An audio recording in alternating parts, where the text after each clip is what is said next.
My guest for the next edition of It's About Money will be Val Foote. She's the owner and designer of Sungrove Blossoms, Flowers, and Events. And we're going to learn about the floral industry and the process Val went through to start her business. So join us for the next edition of It's About Money.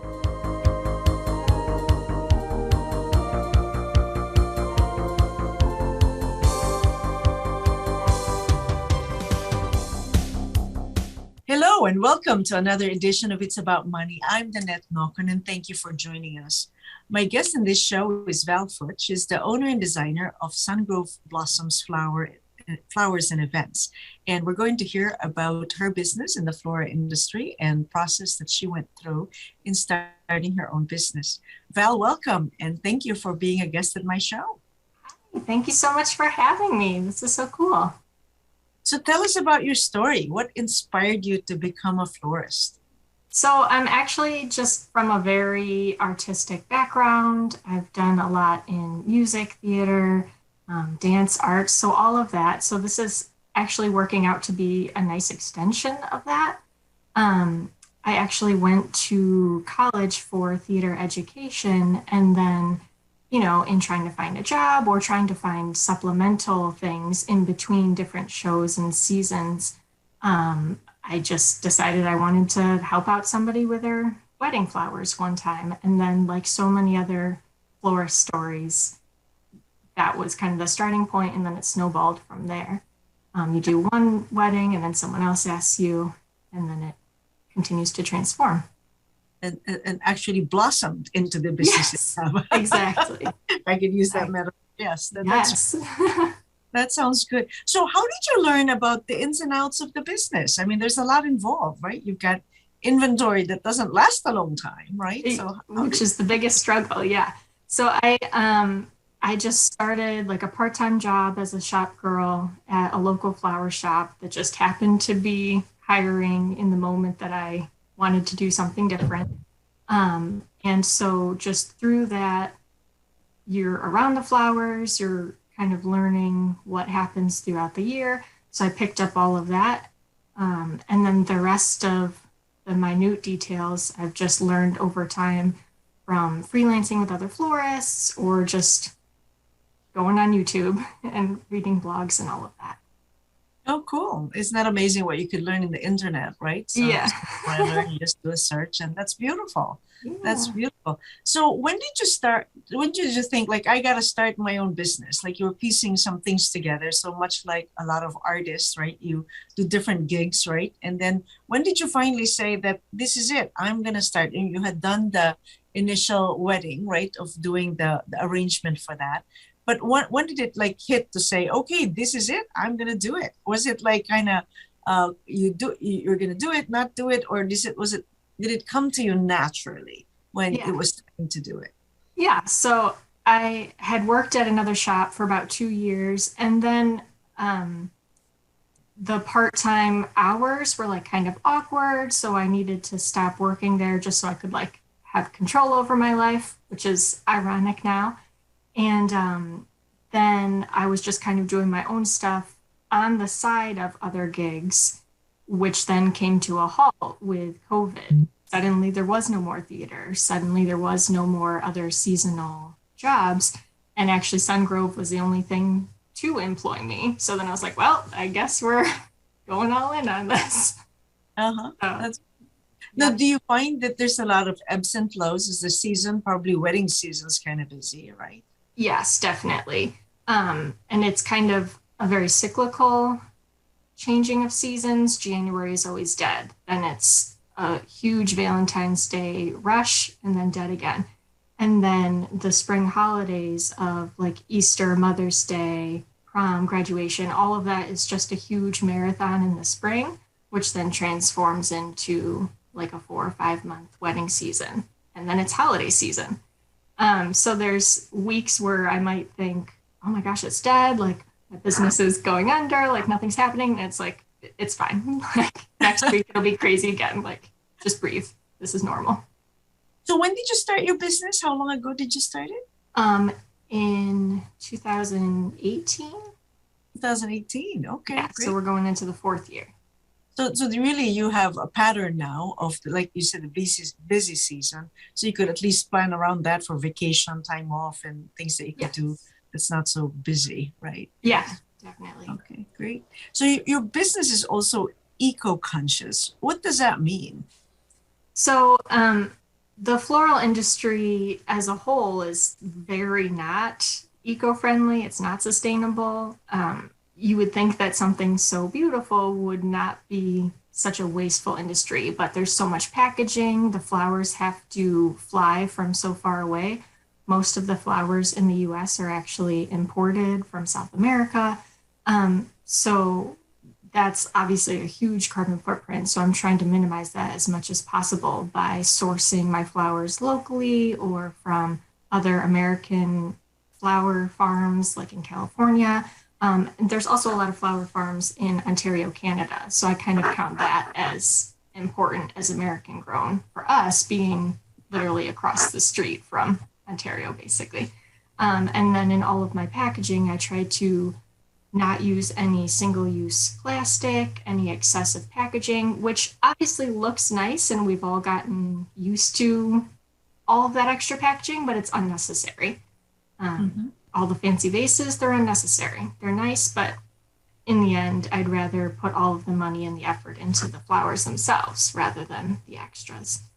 Yeah. So, Yeah, actually, had the wonderful occasion of ordering some flowers from you, and you've used some reusable jars and yes. things like that. And here's the lid. Make sure that the lid Right. Yeah, comes and with it. actually, half of that, the jars, kind of look like they're sustainable and that it's reusable, but that was also a supply chain issue. Vases are very hard to come by lately, so you're lucky if you get something made out of glass, which at Ah, that time ended up being jars, but it does kind of double duty.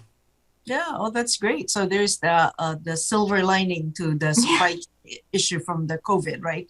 Right. Yeah. At first, I actually wasn't too stressed about the glass shortage because I was like, I'd use random vases all the time. Like, I'm not used to using the same item in bulk. I just use whatever I come across. While my other peers were freaking out because the same vase that they always use was out of stock. I was like, I'm fine now. Sure. Oh, that's great. I think there's a lot of creative things. I think that yeah, adversity leads to creativity. So that's good. Yeah. Now, you also do like some partnering like with like some floral companies use some partnerships with items like candles, candy, gift sets. Is that something that you also incorporate? Yes, I try to include some extra little goodies to kind of help the bottom line and to also create that much more of a um, service in being able to offer like a whole birthday present or an entire gift set and not just the flowers. You can get it all from me. And so, any of the vendors that I use, I try to make sure that they have the same values as me and trying to be eco friendly and sourcing with American products and all that. I see. That's great. So just and how do you come up with new ideas? Do you just kind of experiment? How do you keep it fresh, you know? Yeah. A lot of my brilliant ideas just come in the shower or like I wake up in the middle of the night and think of them. But I follow a lot of other florists and small business owners on Instagram, and I see something that they do, and that sparks an idea. And I also try to follow just in general artists or creators that aren't small businesses so that it can be inspired adjacent and not just kind of copying a business idea. That's great. And do you employ a lot of people, or do you have a small crew, or how do you No, that? Because it's that's shortage of labor is a big deal in in the year of 2022, and I don't know how far right. that will be. That's a big challenge of the American economic condition. How are you dealing with that? Yeah, it's me. I work all of the hours. My husband helps me reluctantly but lovingly, and occasionally for a really big wedding or holiday season, I'll bring in a friend or two and give them some free flowers or something so that they can just buy me a couple hours. But right now it's just me. But hopefully in the future I'll be able to employ a couple part-time people for help. Yeah, that's great. So you have to really be good at time management, I would expect. Yeah. That's great. No, you don't have like a physical location where people can go to a flower shop per se, Right. right? Not Yeah. yet. Oh, Not yeah, yet. We're yeah. hoping. All right. So how do you manage the business? Do you have like a website where people go to, and how do you let people know about your business? How do you market it? Yeah. So I do most of my marketing through social media on Facebook and Instagram. And then I'm all up on like the Google ads and listings. So if people are just searching Rochester florist, I come up as one of those options, and then they get directed to my website where they can order flowers straight through there. Otherwise, people can just contact me and call, email, and we figure it out.